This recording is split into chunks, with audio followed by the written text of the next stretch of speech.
A natureza primordial do ser humano é manter-se aberto à vida e ao amor. Estar resguardado, encouraçado, descrente e fechado vem a ser a segunda natureza da nossa cultura. Essa é a forma que adotamos para nos proteger de sofrimentos. Mas, quando tais atitudes tornam-se caracteriológicas ou estruturais em nossa personalidade, transformam-se em uma dor ainda mais séria, provocando uma mutilação ainda mais grave que aquela sofrida originalmente. Atravessar a vida com o coração encarcerado é como fazer uma viagem transatlântica trancado no porão do navio. Todo o significado, a aventura, a excitação e a glória de viver estão longe de poder ser vistos e tocados.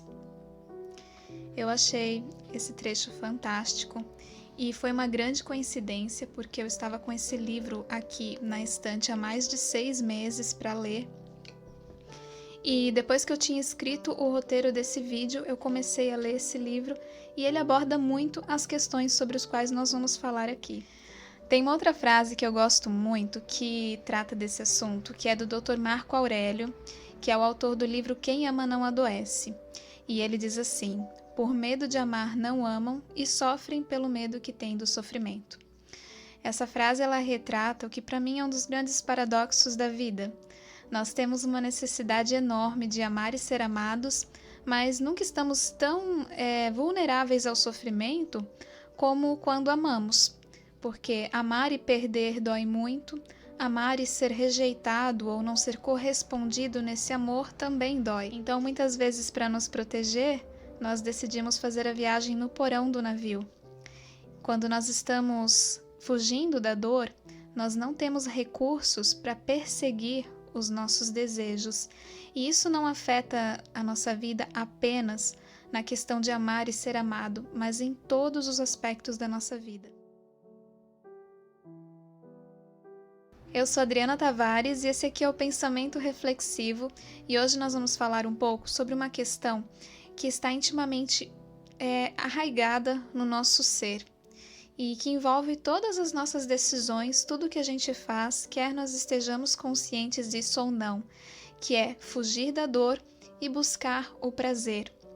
A nossa vida está sempre tentando equilibrar isso. Quando nós vamos fazer qualquer coisa, o nosso cérebro ele mede se aquilo vai me dar mais dor ou mais prazer, se aquilo vai ser benéfico ou se aquilo vai me fazer mal. Então, já que é algo que impacta tanto a nossa vida, é importante a gente saber que tipo de dor eu estou tentando evitar.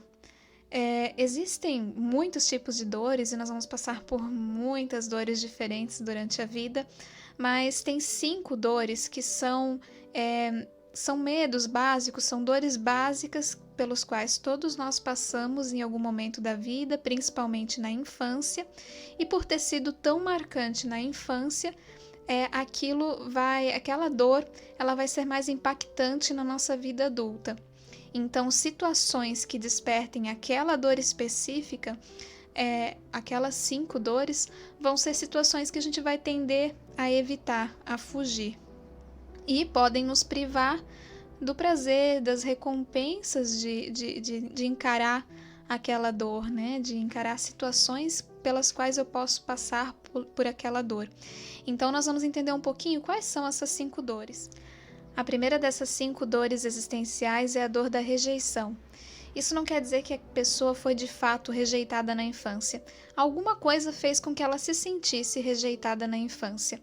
A pessoa que está nessa dor da rejeição, ela vai tender a se isolar, a criar um mundo dentro da cabeça dela e se resguardar dentro desse mundo onde ela não vai ser rejeitada, porque fora daquele mundo ali, quando ela existe, ela é rejeitada. Então ela prefere ficar mais isolada. E isso pode fazer com que a pessoa, por mais que seja muito inteligente e tenha muitas boas ideias, ela acabe não colocando isso para fora justamente por esse medo de que a ideia seja rejeitada. A segunda dor existencial é a dor do abandono. E novamente não quer dizer que a pessoa foi de fato abandonada na infância. Ela se sentiu abandonada por alguma coisa. Então, essa pessoa que passa por essa dor do abandono vai ser uma pessoa que vai ter muito medo de ficar sozinha. Então, ela precisa estar sempre com outras pessoas. E na dor do abandono, muitas vezes a pessoa ela é vista como alguém muito carente, pidona, mais grudenta, e é aquela pessoa que está sempre precisando de outras pessoas. E por ter esse vazio também da questão do abandono, ela vai tentar preencher isso, vivendo tudo muito intensamente, as emoções, até nos hábitos. A pessoa vai querer tudo com muita força, com muita intensidade, quando ela está nessa dor do abandono. A terceira dor existencial é a dor da manipulação.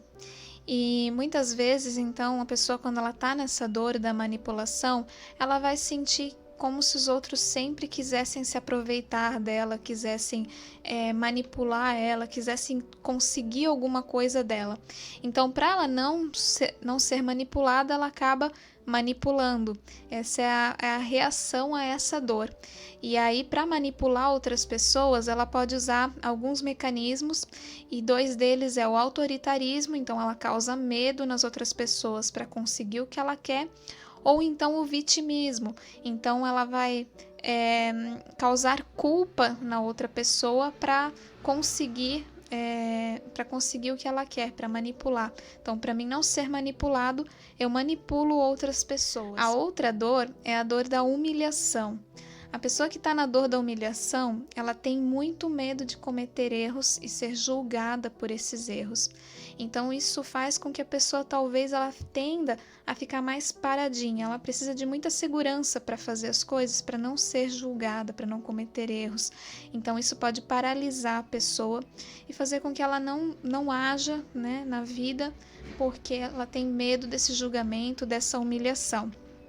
E outra forma também de lidar com isso, que é talvez pior, é ela mesma humilhando outras pessoas para não ser humilhada. E por fim, nós temos o medo da traição ou da exclusão. Então, a pessoa com esse medo de traição ou de exclusão, ela vai sentir a grande necessidade de ser muito bom, muito boa no que ela faz, para não ser traído, não ser trocado, né, ou excluído de alguma situação. Então, a pessoa se torna muito competitiva, perfeccionista e controladora, porque se eu controlo tudo à minha volta, o risco de eu ser trocado, excluído ou traído é muito menor.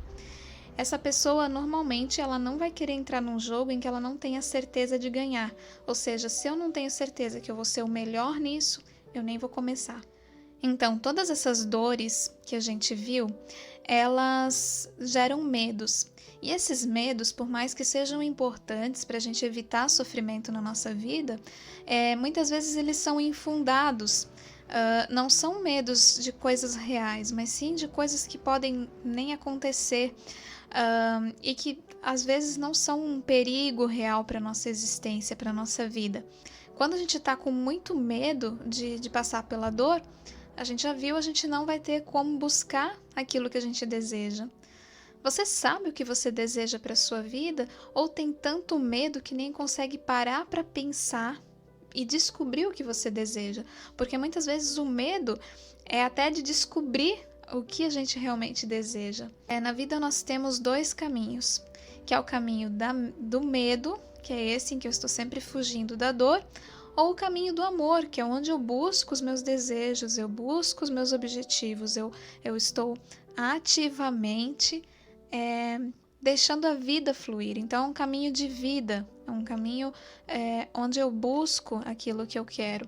Agora, se eu estou sempre fugindo da dor, né, eu estou nesse caminho do medo, onde a vida fica estagnada, e a vida ela precisa fluir, ela precisa seguir o seu curso natural, porque se a vida fica parada, estagnada, nós adoecemos, e aí por isso que é um caminho de morte. Não é um caminho saudável. Nesse caminho de amor ou de vida, nós desejamos e nós buscamos os nossos desejos. Agora, a gente não pode se confundir. A pessoa que egoístamente só busca os seus próprios desejos sem dar atenção para as consequências, né? Isso não é um caminho de vida.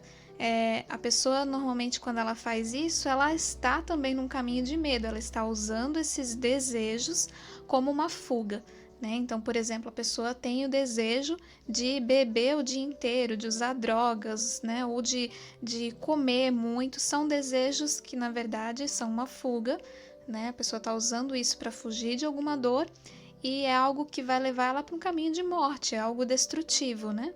Então nós precisamos identificar aqueles desejos que são éticos, morais e saudáveis, desejos que vão nos fazer construir, que vão nos fazer produzir coisas boas para a nossa vida. E esses desejos, sim, é que a gente deve buscar, que a gente deve se empenhar em realizar esses desejos. Quando nós identificamos esse tipo de desejo na nossa vida, de coisas boas que vão ser produtivas, que vão ser construtivas para nós e para outras pessoas à nossa volta, então, se a gente a gente identificou que a gente tem esse desejo, nós queremos isso, mas a gente está procrastinando, não está conseguindo seguir adiante, não está conseguindo ir atrás, é porque provavelmente a gente está fugindo de alguma dor. Então, eu não estou conseguindo ir buscar isso porque eu estou fugindo de alguma dor. Então, é importante eu me perguntar do que eu estou com medo, qual é a dor que eu estou tentando evitar, fugindo, né, desse desejo, não indo atrás dele. Qual é a dor que eu posso ter se eu for por esse caminho, se eu for atrás desse desejo?